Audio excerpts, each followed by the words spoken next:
Almeria ouvre la porte des championnats du monde de pétanque de 2022 en triplettes et en tir de précision au Bénin.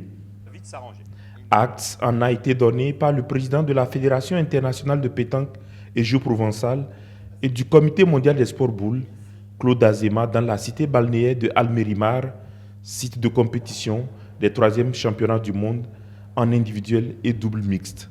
S'il y a eu Tahiti, certainement que le Bénin aurait été retenu au lieu du Canada.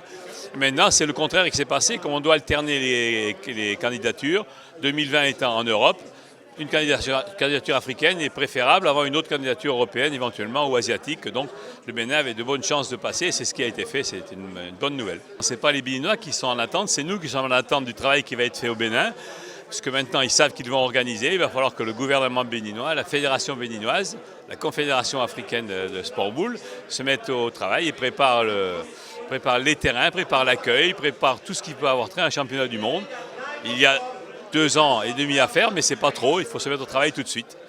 Pour décrocher le sésame, Fawzi Marouchi, secrétaire général de la CASM, émissaire spécial du président Ibrahima Idrissou, plongé dans les préparatifs des championnats d'Afrique, a entretenu sous l'égide de Claude Azema le parterre des chefs de délégation du monde entier sur des atouts du Bénin lors de la réunion technique avant la projection du document vidéo intitulé « Championnat du monde 2022 ». Cotonou est prêt pour vous accueillir. L'assistance tombe sous le charme de l'originalité de l'offre du pays des vice-champions du monde de 2016. Moi, je suis très heureux puisque moi j'étais favorable depuis le début pour la bonne raison. Je vais vous dire pourquoi.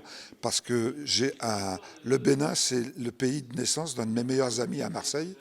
Et il est consul d'ailleurs du Bénin à Marseille. Et donc, c'est une bonne occasion d'aller découvrir à la fois le pays, puis j'ai vu quand même, puis le Bénin, à la pétanque, ça joue quand même. Ils ont gagné à Madagascar, donc pour moi, je trouve que c'est très bien. Les Africains ont prouvé qu'ils étaient capables d'organiser, Madagascar. Moi, je souhaite bon vent et je suis persuadé que ça sera une très très belle manifestation. Et si j'en ai l'occasion, si la santé me le permet, ça sera un grand plaisir de revoir votre beau pays. Je crois que le dossier de notre cher pays, le Bénin, avec notre aussi honorable président, M. Idrissou Brahima, qu'on a présenté en son nom par Monsieur le secrétaire général de la CASP, M. Fawzi Marouchi. Je crois qu'il était très convaincant, très rassurant. C'est un dossier très riche.